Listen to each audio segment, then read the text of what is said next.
सो है guys, welcome back to the channel again. तो आज का हमारा जो चैप्टर है उसका नाम है आर्टिकल। ठीक है, आज हम लोग आर्टिकल के बारे में पढ़ेंगे। तो what is article? Article is basically a word which is used in front of noun. ठीक है, किसी भी नाउन से पहले यूज किया जाता है आर्टिकल। किस बेसिस पे? जैसे कुछ चीजें होती हैं जिसमें डिफिनिट नाउन दिखता है। ठीक है, जिस चीज को हम जानते हैं, जिस नाउन को हम जानते हैं। ठीक है, पहले ये देख लेते हैं, आप लोग ने पहले भी पढ़ा था, एक बार बता देते हैं नाउन क्या होता है, कुछ लोगों को नहीं याद है। तो noun is the name of a person, place और थिंग। ठीक है, तो वो जो पर्सन, प्लेस और थिंग होता है उसी के पहले यूज होता है हमारा आर्टिकल। ठीक है, मतलब कोई भी नाउन है आपके पास, ठीक है, अगर आपके पास कोई पर्सन है, कोई प्लेस है या फिर कोई थिंग है, ठीक है, तो उसके आगे यूज होता है आपका ये आर्टिकल। ठीक है, तो आर्टिकल बेसिकली कितने होते हैं? 3 होते हैं। ठीक है, आर्टिकल 3 होते हैं आपका। कौन कौन सा? ए, एन, द। ये तीनों हमारे होते हैं मेन आर्टिकल्स। ठीक है, यही 3 आर्टिकल्स होता है। अब हमको ये देखना है कि कौन सा आर्टिकल कहाँ पे यूज होता है। ठीक है, ये जो 3 आर्टिकल है ए, एन और द, तो ये तीनों आर्टिकल कब और कहाँ पे किसके साथ यूज होते हैं ये देखते हैं। अब हम सारे के साथ ए और सारे के साथ एन और सारे के साथ द नहीं लगा सकते ना, तो किसके साथ कौन सा यूज होगा ये हम देखेंगे अब। तो दोस्तों 2 चीजें होती है नाउन, एक डिफिनिट होता है कि इनडिफिनिट। मान लीजिए कोई चीज है जिसको मैं बहुत अच्छे से जानते हैं, ठीक है, जिसको हम बहुत अच्छे से जानते हैं, तो हम वहां पे क्या कह सकते हैं? वो डिफिनिट हो जाएगा। और जिस इसको हम नहीं जानते हैं वो इनडिफिनिट हो जाएगा। तो जब कोई चीज डिफिनिट में रहे ना तो हम द लगाते हैं, और कोई चीज इनडिफिनिट में रहे तो ए लगाते हैं। डिफिनिट होगा कोई चीज तो द लगाएंगे, और इनडिफिनिट हो जाएगा तो ए लगाएंगे, और डिफिनिट के साथ द लगाएंगे। ठीक है, तो अब देखते हैं कि वो इनडिफिनिट और डिफिनिट जो होता है वो एक्चुअली में कैसे होते हैं। मान लीजिए किसी व्यक्ति, कोई व्यक्ति है जिसको आप डिनोट कर रहे हैं और आप उसको अच्छे से जानते हैं। ठीक है, डिफिनिट, आप डेफिनेट जानते हैं उसको। मान लीजिए दिस इज द मैन। ठीक है, दिस इज द मैन, आगे आप कुछ भी लगा सकते हैं, हुम आई नो डैट। ठीक है, ऐसा कुछ। तो दिस इज द मैन, ये सेंटेंस जब आप देख रहे हैं तो आपको फील हो रहा है कि ये जो मैन, नाउन यहाँ क्या है? नाउन के पहले लगता है ना, नाउन के पहले लगता है आर्टिकल आपका। तो यहाँ नाउन कौन है? मैन। ठीक है, अब मैन के आगे द लग रहा है तो आपको ये पता चल रहा है कि दिस इज द मैन जो है, तो यहाँ पे जो दी है, ये जो द है, ठीक है, ये आपको बता रहा है ना कि ये मैन जो है, ये मैन जो है जाना पहचाना है। This is the man whom I know, whom I am saying about। ठीक है, तो द जब लगता है तो वो डिफिनिट होता है, जिसके बारे में आप जानते हो, जिसको आप डेफिनेटली जानते हो। और वहीं पे ए क्या हो जाता है? इनडिफिनिट में लग जाता है। ए आपका इनडिफिनिट में लग जाता है। कैसे? जैसे दिस इज अ बुक। ठीक है, दिस इज अ बुक। इस सेंटेंस में आप देख सकते हैं कि बुक के है आपका नाउन, आपका बुक नाउन है और नाउन के पहले ए लगा है। ठीक है, दिस इज अ बुक, क्या हमको पता है ये किस चीज का बुक है? हमको नहीं पता, बिल्कुल नहीं पता। जब हमको नहीं पता है तो हम ए लगाएंगे। लेकिन अगर हमको पता होता कि ये मैथमेटिक्स का बुक है, इंग्लिश का बुक है, हिंदी का बुक है, तब हम यहाँ पे ए के बजाय अगर द लिख देते, this is the book of mathematics, this is the book. जब आप द लगाएंगे तो आपको खुद फील होगा कि उस चीज के बारे में डिफिनिट हो रहा है। ठीक है, और जब आप ए लगाएंगे तो आपका इनडिफिनिट लगेगा। तो ये था आपका ए और द का। आई होप इसमें कोई कंफ्यूजन ना हो। यही होता है डिफिनिट और डिफिनिट में। जब आपका नाउन डिफिनिट हो, आपका जान पहचान का हो, आप उसके बारे में अवेयर हो, तो आप द लगाएं। और जब आप इनडिफिनिट में हो, आपको जान पहचान नहीं हो, ठीक है, तब आप उस पर ए लगा दें। ठीक है, तो ये था हमारा ए और द का, इसमें कोई प्रॉब्लम नहीं। अब हम लोग एन के बारे में देखेंगे। तो एन का, तो दोस्तों हम लोग जैसे जानते हैं कि हमारे टोटल जो अल्फाबेट है वो 26 है। ठीक है, अल्फाबेट में टोटल कितने लेटर्स हैं? 26।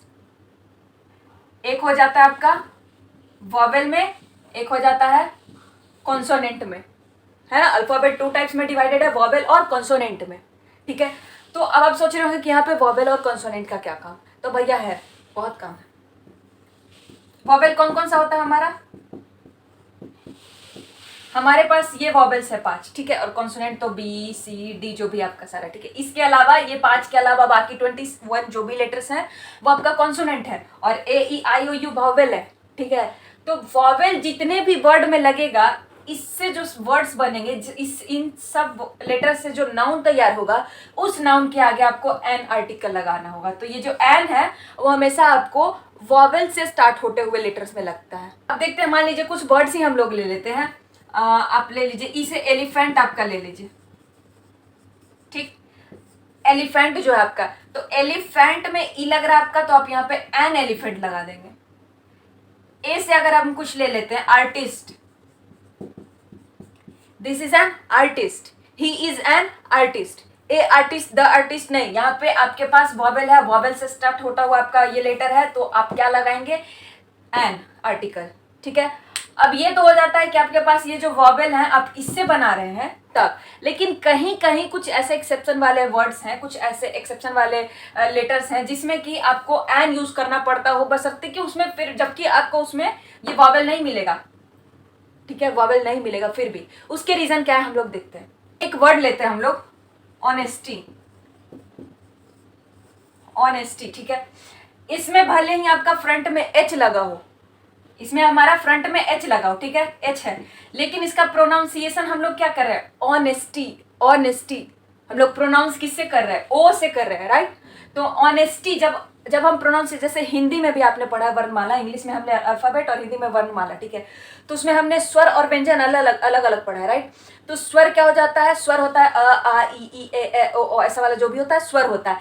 तो जब स्वर से स्टार्ट होता है ना, वही एक्चुअली यहाँ पे वही होगा कि जो भी वर्ड्स, इंग्लिश के भी जो वर्ड्स होंगे, वो जब आपका स्वर से स्टार्ट हो जाएगा, स्वर वर्णमाला से, तब आपको एन लगाना पड़ेगा, ठीक है, लाइक ऑनेस्टी, ठीक है। अभी ये तो हमारा था कि जब कॉन्सोनेंट है फिर हम एन लगा रहे हैं क्योंकि उसमें स्वर का है, ठीक है। अब एक वर्ड ले लेते हैं हम लोग, यूनिवर्सिटी, ठीक है। अब डायरेक्टली अगर मैं पूछूं कि इसमें आप एन लगाएंगे, द लगाएंगे, क्या लगाएंगे, आप लगाएंगे एन, क्यों, क्योंकि भैया यहाँ यूनिवर्सिटी और यूनिवर्सिटी एक यूनिवर्सिटी में यू है और यू एक वॉवेल है, राइट। बट नहीं, जब यूनिवर्सिटी आप प्रोनाउंस कर रहे हैं, यूनिवर्सिटी नहीं करे ना, यूनिवर्सिटी। अगर आप इसको हिंदी में लिखने की कोशिश करें तो ये लिखाएगा, राइट, यूनिवर्सिटी। तो यहाँ पे ये जो आपका य आ रहा है, क्या आपका ये य स्वर है, नहीं ना। जब ये स्वर नहीं है तब आप यहाँ पे क्या लगा सकते हैं, द, ठीक है।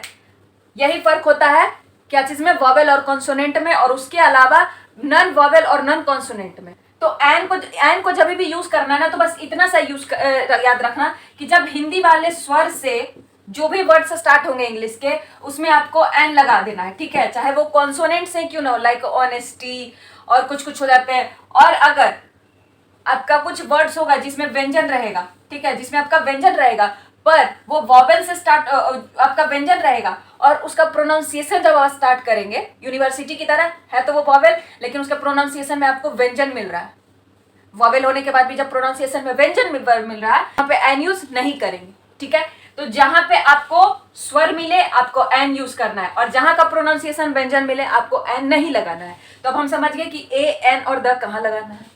तो दोस्तों हमने देख लिया कि जब भी हम आर्टिकल पढ़ेंगे, जब हम किसी भी नाउन के साथ आर्टिकल लगाएंगे, तो ए कहाँ लगाएंगे, जो इनडिफिनिट हो, जिसके बारे में हमको खास पता ना हो। द कहाँ लगाएंगे, जो डिफिनिट हो, जिसके बारे में हमको पता हो। और एन कहाँ लगाएंगे, जिसको पढ़ने के बाद, जिस शब्द को पढ़ने के बाद प्रोनाउंसिएशन में क्या आ जाए, आपका स्वर वर्ण वाला आ जाए फीलिंग, वो प्रोनाउंसिएशन में वो आपका हो जाएगा एन के साथ, ठीक है। तो यही था आर्टिकल और उसके फंक्शंस। अब दोस्तों एक इंपॉर्टेंट बात, जब भी आप किसी पर्सनल चीज, जैसे प्रॉपर नाउन तो हम लोग पढ़े हैं, नाउन में हमने प्रॉपर नाउन पढ़ा है, राइट। तो जब हम कोई प्रॉपर नाउन लेते हैं, ठीक है, जब भी हम कोई प्रॉपर नाउन लेते हैं, तो वहां पे एक चीज हमेशा याद रखिएगा कि वो जब प्रॉपर नाउन में हम द ही लगाएंगे, ए नहीं लगेगा, ठीक है। फॉर एग्जाम्पल मोन्यूमेंट से आपके पास है ताजमहल,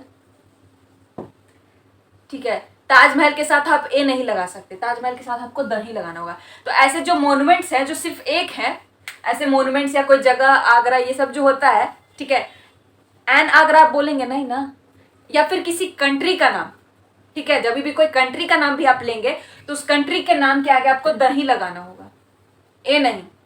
ए इंडिया, एन इंडिया नहीं लगा सकते आप, ठीक है, आपको द लगाना है, ठीक है, द इंडिया है 28 स्टेट्स, इस टाइप से। तो जब भी आप कंट्री का नेम लेंगे या फिर किसी मोन्यूमेंट्स पर्सनल चीज का नाम लेंगे, तब आपको द लगाना है वहां पे, ठीक है। तो यही था आर्टिकल और उसके रूल्स।